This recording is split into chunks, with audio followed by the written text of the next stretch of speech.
मुसीबतें ही सबसे शानदार रास्तों को जन्म देती हैं। एक शाम वॉल्टर बैंक के ठीक सामने वाली एक ऊंची इमारत की छत पर जाता है। वहां से नीचे का नजारा देखते हुए वह नोटिस करता है कि जब भी फुटबॉल मैच के दौरान स्पेन की टीम कोई गोल दागती है और नीचे खड़ी भीड़ खुशी के मारे चिल्लाती है, तो बैंक के मोशन डिटेक्शन कैमरास खुद ब खुद उस शोर की तरफ घूम जाते हैं। इसका साफ मतलब है कि वे नीचे के बजाय बैंक की छत के रास्ते ऊपर से अंदर घुस सकते हैं। लेकिन यह पूरा खतरनाक प्लान स्पेन की फुटबॉल टीम की जीत पर टिका है। और किस्मत देखिए, स्पेन की टीम बेहतरीन खेल दिखाते हुए सेमीफाइनल जीतकर सीधे फाइनल में पहुंच जाती है। अब टीम के लिए बस तिजोरी तक पहुंचने के रास्ते को सेफ बनाना बाकी है। इसी बीच एक दिन कंट्रोल रूम में ड्यूटी संभालते हुए गुस्तावो के कानों में सफाई कर्मचारियों की बातचीत का कुछ हिस्सा पड़ता है। वे आपस में बात कर रहे हैं कि कुछ दिनों पहले बैंक की तरफ से सफाई का काम रोकने के लिए एक कॉल आया था क्योंकि सिस्टम में कोई खराबी थी। ये बात सुनते ही गुस्तावो को झटका लगता है और उसे तुरंत याद आता है कि उस दिन 2 नए सफाई कर्मी बैंक के अंदर आए थे। वह बिना कोई वक्त गंवाए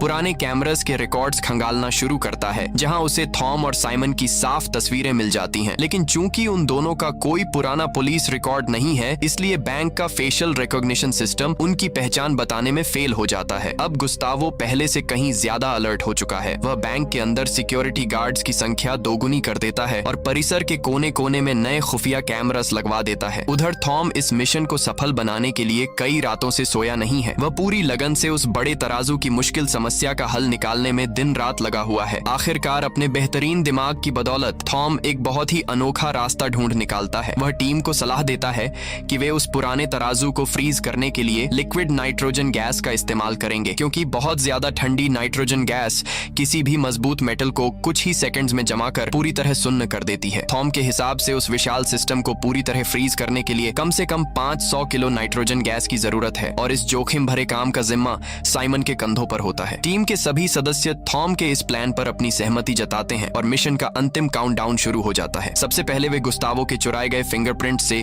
उसका एक हूबहू नकली क्लोन तैयार करते हैं। इसके बाद तिजोरी के मुख्य दरवाजों को अनलॉक करने के लिए दोनों चाबियों की डुप्लीकेट कॉपीज भी बना ली जाती हैं। इसी बीच वॉल्टर चुपचाप 3 नकली सोने के सिक्के भी तैयार करवा लेता है। ये नकली सिक्के आगे चलकर क्या खेल दिखाने वाले हैं, ये आपको कहानी के लास्ट में पता चलेगा। आखिरकार वह दिन आ ही जाता है जब स्पेन और नेदरलैंड्स की टीम्स के बीच फुटबॉल वर्ल्ड कप का फाइनल मुकाबला खेला जाना है। इसी मुकाबले की आड़ में देश के इतिहास की सबसे सनसनीखेज डकैती को अंजाम दिया जाने वाला है। बाहर मुख्य चौक पर लाखों की बेकाबू भीड़ बड़ी बड़ी स्क्रीन के सामने अपनी टीम का हौसला बढ़ाने के लिए जमा हो चुकी है। टीम का हर एक मेंबर अपनी अपनी पोजीशन पर पूरी तरह मुस्तैद है। थॉम, लोरेन और जेम्स बैंक के ठीक सामने वाली इमारत की छत से रस्सियों के सहारे हवा में झूलते हुए बैंक की छत पर उतरते हैं और एक स्पेशल कटर से कांच काटकर खामोशी से रस्सियों के जरिए नीचे मुख्य लॉबी में उतर जाते हैं। सिक्योरिटी गार्ड्स की हर एक मूवमेंट पर क्लाउस अपने ठिकाने से पैनी नजर रखे हुए हैं और सही समय पर उन्हें आगे बढ़ने के सीक्रेट सिग्नल्स भेज रहा है। उसकी सटीक गाइडेंस की वजह से वे तीनों बिना किसी की नजर में आए सिक्योरिटी को चकमा देते हुए आगे बढ़ते चले जाते हैं। इसके बाद वे वेंटिलेशन डक्ट के संकरे रास्तों से होते हुए मुख्य तिजोरी की तरफ बढ़ते हैं। इस फाइनल मैच के रोमांच के बीच भी गुस्तावो की नजरें टस से मस नहीं हो रही हैं। उसे पूरा अंदेशा है कि शातिर चोर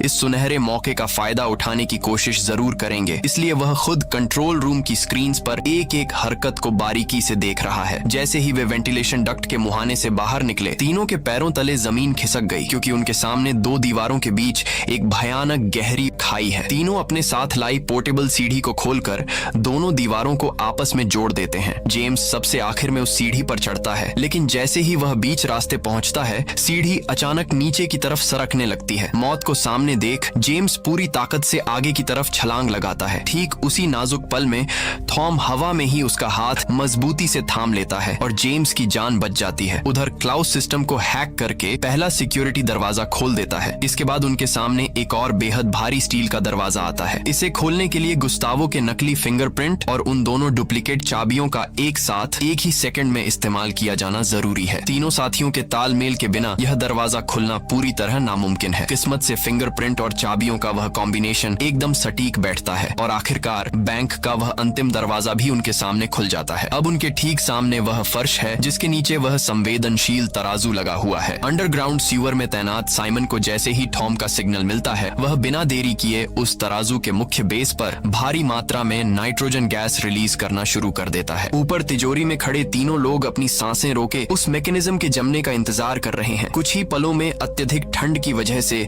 वह तराजू पूरी तरह फ्रीज होकर एक जगह स्थिर हो जाता है। थॉम सबसे पहले हिम्मत दिखाकर उस फर्श पर कदम रखता है। जब सब कुछ सुरक्षित लगता है तो बाकी दोनों भी अंदर दाखिल हो जाते हैं और उन 3 सोने के सिक्कों वाले पुराने डिब्बे को तलाशने लगते हैं। इसी दौरान गुस्तावो स्क्रीन पर देखता है कि मुख्य लॉबी के कुछ अहम सेंसर्स अचानक ऑफ हो गए हैं। वह तुरंत सिक्योरिटी टीम को वहां भेजता है, जिन्हें छत पर हुआ वह सुराख मिल जाता है। गुस्तावो पल भर में समझ जाता है कि चोर बैंक के भीतर घुस चुके हैं और वह तुरंत सेना को बुलाकर पूरे बैंक की नाकेबंदी का आदेश दे देता है। इसी बीच तिजोरी के भीतर एक और मुसीबत आ जाती है। नीचे बेसमेंट में छोड़ी गई नाइट्रोजन गैस का असर अब धीरे धीरे कम होने लगा है और वह तराजू दोबारा एक्टिवेट होने की कगार पर है। तभी अचानक लोरेन की नजर उस अलमारी पर पड़ती है और उसे वह पुराना डिब्बा मिल जाता है। लेकिन जैसे ही लोरेन उस डिब्बे को अपने हाथ में लेती है, जेम्स अचानक अपनी जेब से गन निकालता है और उन दोनों के सीने पर तान देता है। वह ठंडे लहजे में लोरेन से वह डिब्बा उसके हवाले करने को कहता है। असल में जेम्स ब्रिटिश सरकार का एक सीक्रेट एजेंट है जो उस ऐतिहासिक खजाने को वापस अपने देश ले जाने के मिशन पर है। इसी खींचतान में वह तराजू पूरी तरह एक्टिव हो जाता है। खतरे को भांपते हुए लोरेन वह डिब्बा तुरंत जेम्स की तरफ उछाल देती है और थॉम का हाथ पकड़कर बाहर की ओर भागने की कोशिश करती है, लेकिन तब तक बहुत देर हो चुकी होती है। तिजोरी का भारी स्टील का दरवाजा पूरी रफ्तार से बंद हो जाता है और वे तीनों उस काल कोठरी में कैद हो जाते हैं। दीवारों में लगे मुख्य पाइप से पानी का भयानक बहाव शुरू हो जाता है और वह तिजोरी तेजी से एक स्विमिंग पूल में बदलने लगती है। बाहर सेना के जवान भी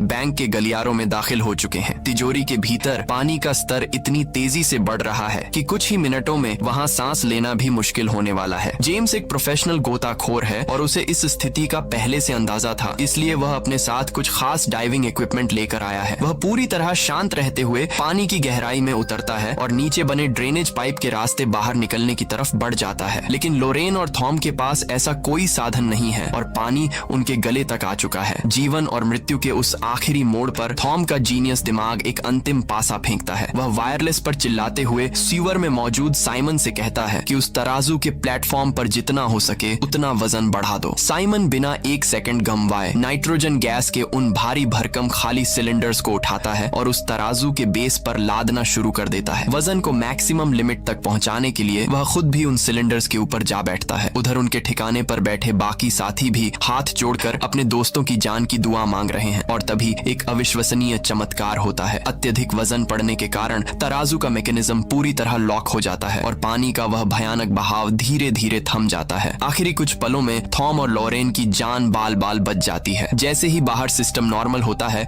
सेना के जवान और गुस्तावो भारी हथियारों के साथ तिजोरी का दरवाजा खोलकर भीतर दाखिल होते हैं। लेकिन वहां कदम रखते ही उन सब के होश उड़ जाते हैं। वहां कोई इंसान या खजाना नहीं होता, सिर्फ एक बिल्कुल खाली तिजोरी होती है। गुस्तावो अपनी पूरी जिंदगी की सर्विस में पहली बार इतना बेबस महसूस कर रहा है, क्योंकि वह यह समझ ही नहीं पा रहा कि वे शातिर चोर हवा में गायब कैसे हो गए। कुछ देर छानबीन के बाद गुस्तावो को आखिरकार यह सुराग मिल जाता है कि वे शातिर चोर पानी की मुख्य पाइपलाइन और छत के वेंटिलेशन डक्ट के रास्ते वहां से भाग निकले हैं। गुस्तावो को पूरा यकीन है कि चोर अभी भी बैंक की सीमा के आसपास ही होंगे, इसीलिए वह अपनी पूरी फोर्स को उन्हें छप्पे छप्पे पर तलाशने का हुक्म दे देता है। दूसरी तरफ थॉम और लोरेन एक बार फिर उसी संकरे वेंटिलेशन के रास्ते रेंगते हुए तेजी से आगे बढ़ रहे हैं। लेकिन अब संकट यह है कि क्लाउस कैमरास के जरिए उनकी कोई मदद नहीं कर पा रहा है, क्योंकि सैनिकों ने बैंक के सभी निकास द्वारों को पूरी तरह ब्लॉक कर दिया है। तभी इस मुश्किल घड़ी में लोरेन को अचानक तीसरी मंजिल पर मौजूद भागने का एक गुप्त रास्ता याद आता है। वह बिना वक्त गंवाए थॉम को अपने पीछे आने का इशारा करती है। गार्ड्स अब उनके बिल्कुल करीब पहुंच चुके हैं। दोनों फुर्ती दिखाते हैं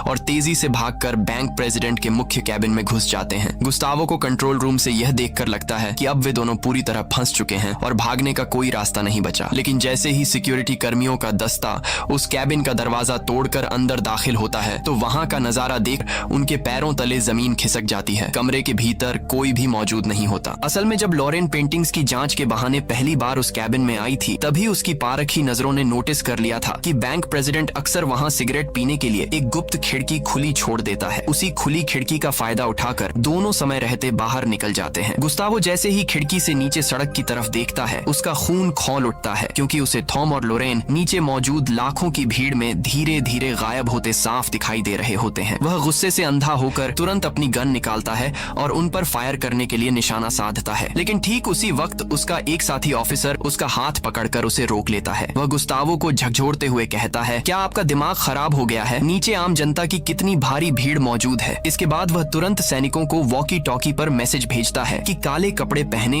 उन दोनों संदिग्धों को उस भीड़ में से ढूंढकर बाहर निकालो। लेकिन थॉम और लोरेन इस सिचुएशन के लिए पहले से ही तैयार हैं। वे भीड़ में कदम रखते ही पलक झपकते अपने काले कपड़े उतारकर फेंक देते हैं और आम फुटबॉल फैंस की तरह दिखने लगते हैं। अपनी पहचान छिपाने के लिए दोनों भीड़ के बीच एक प्रेमी जोड़े की तरह एक दूसरे को गले लगा लेते हैं। सैनिक उनके इस झांसे में आ जाते हैं और उन्हें पहचान नहीं पाते, जिसके कारण आखिरकार सेना को हार माननी पड़ती है। इस मिशन के कुछ समय बाद वॉल्टर इंग्लैंड की धरती पर मार्गरेट नाम की एक हाई प्रोफाइल महिला से मिलने पहुंचता है। मार्गरेट और जेम्स दोनों असल में ब्रिटिश खुफिया एजेंसी के बेहद शातिर सीक्रेट एजेंट्स हैं। वॉल्टर वहां उन 3 सोने के सिक्कों से मिलने वाले खजाने के हिस्से पर बात करने के इरादे से आया है, लेकिन मार्गरेट कड़े शब्दों में उसे कोई भी हिस्सा देने से साफ इनकार कर देती है। जेम्स उन तीनों सिक्कों को सुरक्षित अपने देश ले आया है और उसने वहां के एक बड़े प्रोफेसर को उन सिक्कों पर उकेरे गए खजाने के गुप्त कोऑर्डिनेट्स का पता लगाने के काम पर लगा दिया है। लेकिन जेम्स और उसकी एजेंसी इस बात से पूरी तरह अनजान है कि वॉल्टर को जेम्स की वफादारी पर बहुत पहले से ही शक हो गया था। इसीलिए वॉल्टर ने बैंक के भीतर ही लोरेन की मदद से उन असली सोने के सिक्कों को बहुत चालाकी से बदलकर उनकी जगह हूबहू दिखने वाले नकली सिक्के रखवा दिए थे। उन नकली सिक्कों पर जो दिशा निर्देश खुदे हैं वे पूरी तरह गलत और फर्जी हैं। जब जेम्स और मार्गरेट को इस धोखे का एहसास होता है तो उनके गुस्से का ठिकाना नहीं रहता।